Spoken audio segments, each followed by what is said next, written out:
Ano nga ba ang meron sa super trending na pinaglilihian ng social media ngayon? At para malaman natin yan, kailangan nating subukan at lalagyan ko na rin ng mga kakaibang twist. Naglilihian ng social media ngayon.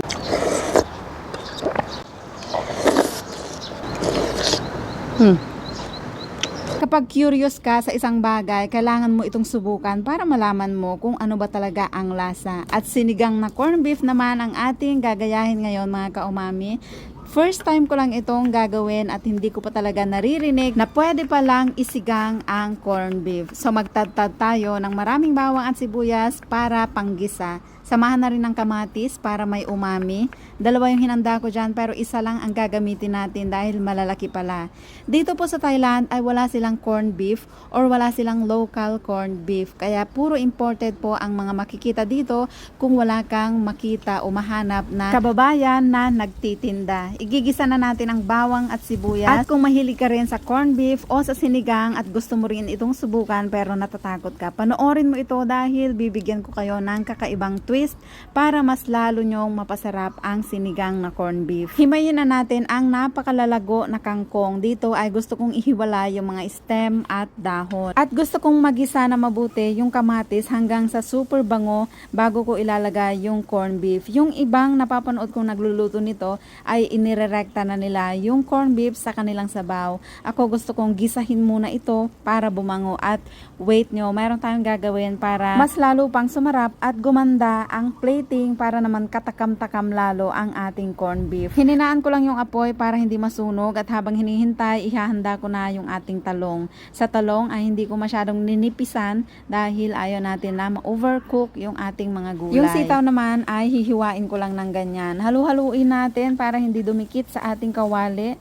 At dito ay maglalagay na tayo ng paminta, pandagdag bango lalo sa ating corned beef. Maglalagay din tayo ng patis, pampalasa at pampabango, pero hindi ko masyadong dinamihan dahil malasa na ang ating corned beef at meron pa tayong ilalagay mamaya. Kapag na-achieve na natin yung ganyan, medyo nasusunog-sunog na at bumabango na, tatanggalin natin ngayon yung kalahati. Hahanguin muna natin pang plating natin mamaya. Yung kalahati naman, iiwan lang natin dyan dahil yan yung ating panpalasa sa ating sabaw. Marami yung corned beef kaya dadamihan din natin ang sabaw. Masarap humigop ngayon dahil malamig ang panahon. Ito po pala yung pang-aasim natin, yung roselle flour. Ito ay kadalasang ginagamit sa mga paksiw, kaya gusto ko naman subukan sa sinigang. Ito naman ay red radish. Instead of white radish, gusto kong gamitin itong pula para partner sa pagkakapula ng ating roselle at ng ating corned beef. Ito po ay manamis-namis at pwedeng kainin na hilaw. Hindi pa man kumukulo ang sabaw, ilalagay ko na para mauna ng maluto at isinunod ko na rin ang sitaw at ang talong. Pinakuluan ko lang kaunti at isinunod ko na ang okra at ang roselle flour. Sa mga hindi po familiar, meron akong video na in-upload na ito ay ginagawa naming tea at drinks. Napakasarap at nutritious. Ilalagay na natin ang sili at ang tangkay ng kangkong. Kaunting init lang at ilalagay ko na rin ang mga dahon. Kaunting lubog na lang sa kumukulong sabaw at pwede na ang ating kangkong. Pero wait, there's more dahil mag-a-add pa tayo ng pampaasim.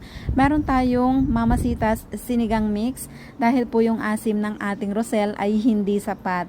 Yun lamang ay pandagdag lang sa asim, nutrisyon at kulay para pumares sa pagkapula ng ating corned beef. Kung nanonood pa rin po kayo hanggang ngayon, mamaya huwag kalimutan i-comment kung ano po ang paborito nyong part ng video at pakishare naman kung taga saan po kayo para malaman ko kung saan makakaabot ang ating sinigang na corned beef. Luto na, kaya maglalagay na tayo sa ating lagayan, but wait, there's more dahil pagkalagay natin ng sinigang sa ating bowl ay huwag kalimutan syempre ipang toppings yung ating inihiwalay na corned beef kanina. At ito naman po ay optional lang. Pwede nyong lagyan na lang ng sabaw lahat kanina, pero gusto ko kasi merong parang nakatumpok na corned beef sa gitna. And syempre, para maganda yung plating, ano pang hinihintay nyo? Kainan na! Ayan, finally, matitikman na po natin ang pinaglilihian ng social media ngayon. Tignan natin kung kamusta naman ang sinigang na corned beef. Ang bango. Tikman natin ang sabaw.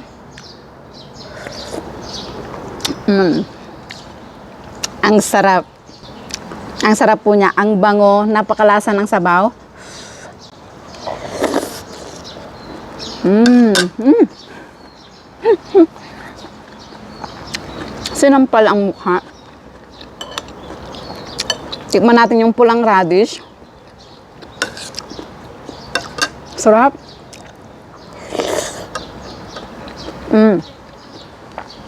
Malambot na siya.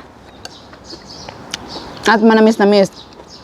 Marami pong langaw. Sinusundan nila ang ating corned beef. Corned beef.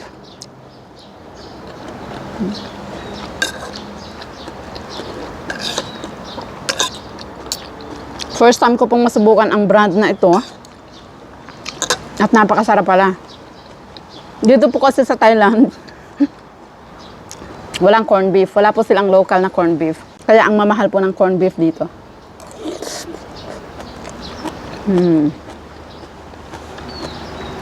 Grabe.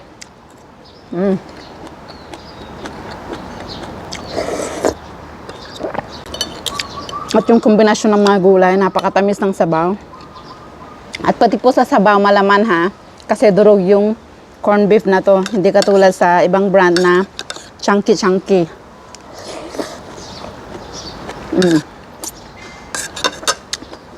Kaya naisipan kong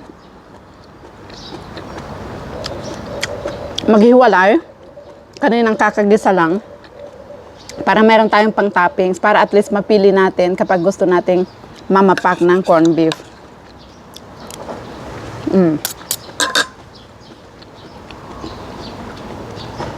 Panalo. At itong ating Roselle flower, ayan, para sa mga hindi pa po nakapanood sa aking video, nung nakaraan, ginagawa itong tea or drink. Masarap din. Ang sarap ng pagkaasim niya.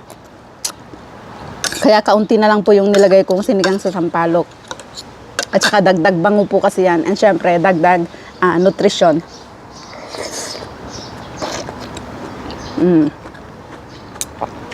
Ay, grabe. Ang daming laman ng isang lata. Sana pala, dinagdagan ko pa ng mas marami pang sabaw at gulay.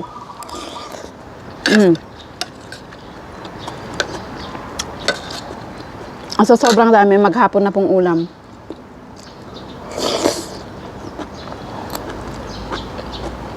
Ang sarap.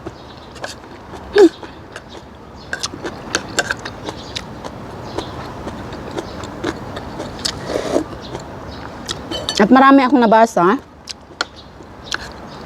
na matagal na daw po palang trending ito, hindi pa uso ang internet.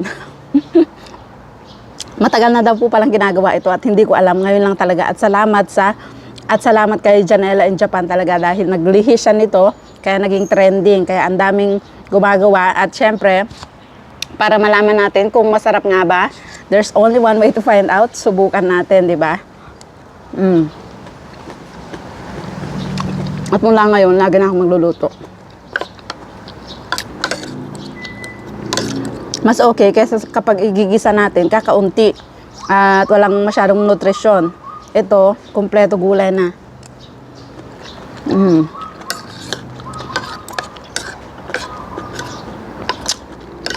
At pang mabilisan.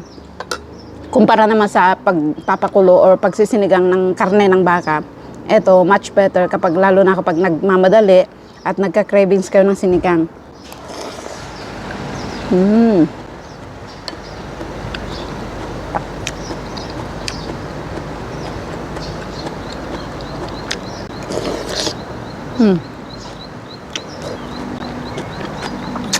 Ang sarap.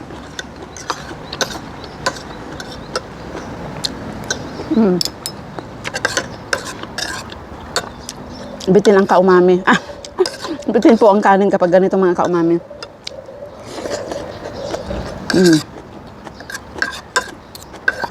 Diba? Ang dami. Mahal ang corned beef dito sa Thailand, pero ang dami. Kaya sulit din po. Ulam na namin itong maming hapon. Grabe. Ang sarap.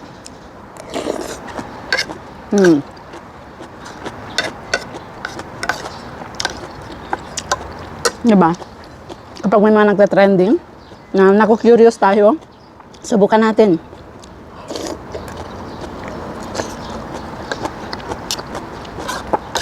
Dagdag kaalaman, dagdag idea, dagdag ulam.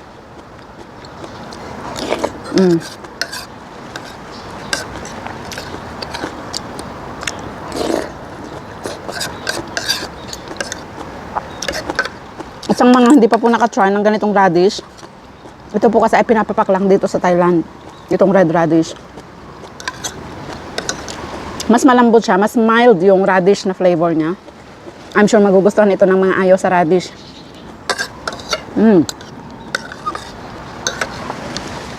At mas nutritious. Chushus.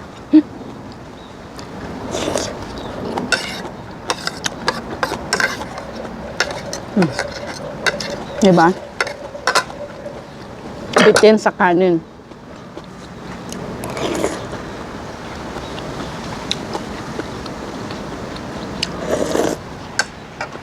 Subukan nyo guys. So yan lang mga kaumami. Kung hindi nyo pa na-try ang sinigang na corned beef, naku, subukan nyo na. I'm sure magugustuhan nyo rin.